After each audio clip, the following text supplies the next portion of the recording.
Hello दोस्तों, तो आज मैं फिर एक बार उपस्थित हुआ हूँ आप लोगों के बीच एक नई वैकेंसी की अपडेट लेकर। दोस्तों, मैं पूरे अच्छे ढंग से बताऊंगा कि ये वैकेंसी जो है वो कौन सी वैकेंसी है, किस विभाग की वैकेंसी है और इसमें पदों की संख्या कितना रहने वाली है। तो दोस्तों, ये जो वैकेंसी निकल कर सामने आ रही है ये आरपीएफ की वैकेंसी है।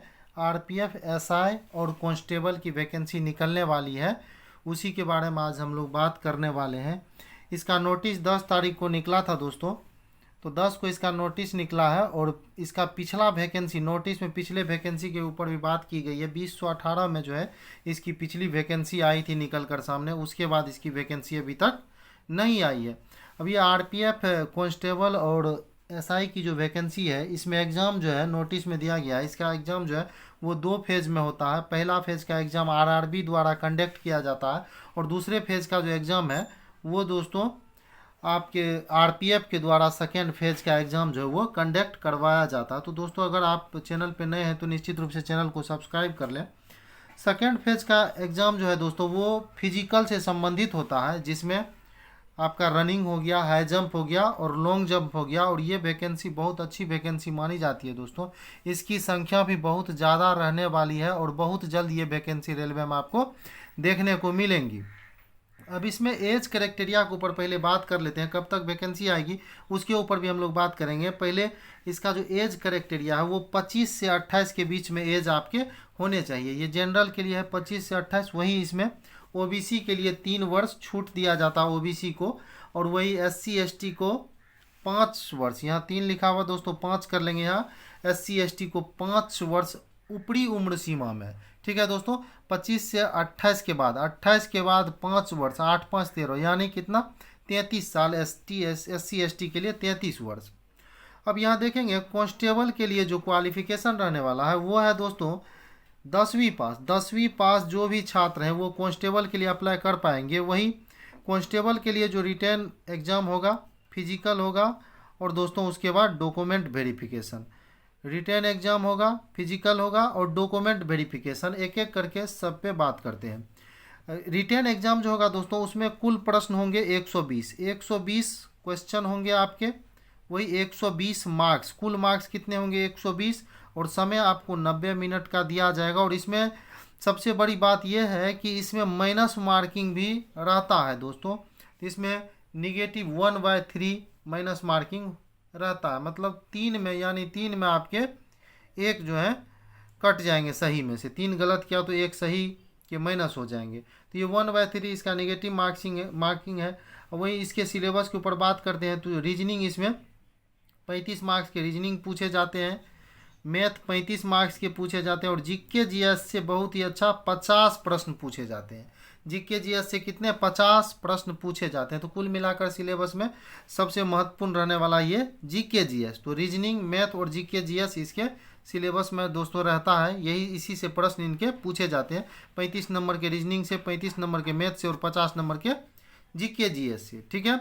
अब कांस्टेबल की वैकेंसी जो आने वाली है उसकी कुल संख्या 10,000 प्लस या 12,000 से भी प्लस, 10 से 12,000 तक ऐसा अनुमान है। कांस्टेबल की वैकेंसी जो है वो 10 से 12,000 तक कांस्टेबल की वैकेंसी आने वाली है। तो ये बहुत ही अच्छा इसका संख्या कह सकते हैं दोस्तों। बहुत ज़्यादा पद है। तो अगर आप लोग अभी से तैयारी करते हैं तो निश्चित रूप से इसमें एक पद अपना सुनिश्चित कर सकते हैं।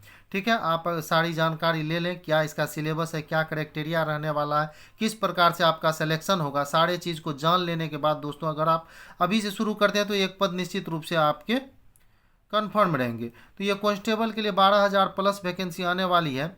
और वैकेंसी जो है दोस्तों वो नवंबर तक में आपको देखने को मिलेगी। नवंबर शुरुआत में, यानी मध्य नवंबर तक में, 15 नवंबर के आसपास वैकेंसी निकलकर सामने आ जाएगी। दिवाली के आसपास आपकी वैकेंसी जो है आपको देखने को मिल जाएगी।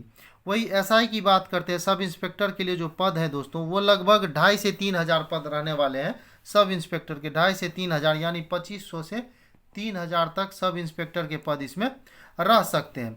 अब देखिए इसका फिजिकल के बारे में बात कर लेते हैं। फिजिकल क्वालिफिकेशन क्या क्या होना चाहिए आपके पास। तो फिजिकल क्वालिफिकेशन में इनमें हाइट जो है मेल के लिए 165 और फीमेल के लिए 157 सेंटीमीटर रखा गया। वही चेस्ट जो है सिर्फ मेल के लिए 80-85 मेल के लिए चेस्ट रखा गया। वही बात करते हैं रनिंग की। तो रनिंग जो दोस्तों है इसमें कांस्टेबल के लिए रनिंग जो है 1600 मीटर रनिंग कांस्टेबल के लिए रखा गया है मेल के लिए, और फीमेल के लिए 800 मीटर। 1600 मीटर आपको 5 मिनट 45 सेकेंड। तो दोस्तों काफ़ी तेज़ गति से इसमें दौड़ना होता है आरपीएफ में, इसमें रनिंग बहुत मायने रखता है। तो 5 मिनट 45 सेकेंड जो है ये काफ़ी कम समय माना जाता है। तो 5 मिनट 45 सेकेंड में आपको 1600 मीटर का रनिंग जो है पूरा करना होगा। वहीं फीमेल को 800 मीटर 3 मिनट 45 सेकेंड में, ये मैं कांस्टेबल की बात कर रहा हूँ। हाई जंप जो है वो 4 फीट मेल के लिए और फीमेल के लिए 3 फीट, और लॉन्ग जंप जो है दोस्तों 14 फीट मेल के लिए और 9 फीट फीमेल के लिए रहने वाले हैं। वही बात करते हैं, जो टोटल सीट है वैकेंसी का उसका 50% जो है वो इसमें फीमेल के लिए रिजर्व रहने वाला है। फीमेल के लिए रिजर्व रहेंगे कितने, 50%। जितने सीट हैं यानी 12,000 कांस्टेबल हैं तो उनमें से 6,000 जो है वो फीमेल के लिए रिजर्व हो जाएंगे। वही एसआई के लिए दोस्तों क्वालिफिकेशन की बात कर लेते हैं, क्वालिफिकेशन की। तो एसआई के लिए जो क्वालिफिकेशन है वो ग्रेजुएशन रहने वाला है। चाहे आप किसी भी स्ट्रीम से ग्रेजुएशन या समकक्ष डिग्री है तो आप इस फॉर्म को अप्लाई कर सकते हैं। अब एसआई है तो दोस्तों दरोगा बनना है, इंस्पेक्टर सब इंस्पेक्टर बनना, तो उसके लिए तो क्वालिफिकेशन होना भी चाहिए, कम से कम ग्रेजुएशन। और लॉन्ग जंप जो है दोस्तों एसआई के लिए 12 फीट, वहाँ कितना था कांस्टेबल के लिए 14 फीट, और यहाँ एसआई के लिए 12 फीट रखा गया, यानी 2 फीट कम जो है लॉन्ग जंप में। और महिला के लिए सेम है 9 फीट, महिला के लिए यहाँ भी 9 फीट है और यहाँ भी 9 फीट है। वही बात कर लेते हैं रनिंग की। तो रनिंग में भी यहाँ जो दरोगा लोग हैं इनके लिए ज़्यादा समय दिया गया, 6 मिनट 6.5 यानी 6.5 मिनट में आपको 1600 मीटर का रेस जो है वो पूरा करना होता है। वही महिला के लिए 800 मीटर जो है 4 मिनट में पूरा करना होता है। तो दोस्तों ये जो मैंने वैकेंसी के बारे में बताया, ये वैकेंसी बहुत अच्छी वैकेंसी है और बहुत ही बड़ी संख्या में वैकेंसी आने वाली है आरआरबी में। तो दोस्तों इसमें कुल, फिर से मैं एक बार दोहरा दूँ, कुल पद जो है वो कांस्टेबल के लिए कितने रहने वाले हैं, 12,000 प्लस, और एसआई के लिए 2500 प्लस, और वैकेंसी आपको नवंबर तक में देखने को मिल जाएंगी। तो सारी जानकारी अगर एक बार में ना समझ में आया हो तो दोस्तों दोबारा भी आप देख सकते हैं और पूरे सिलेबस को आप समझ लें।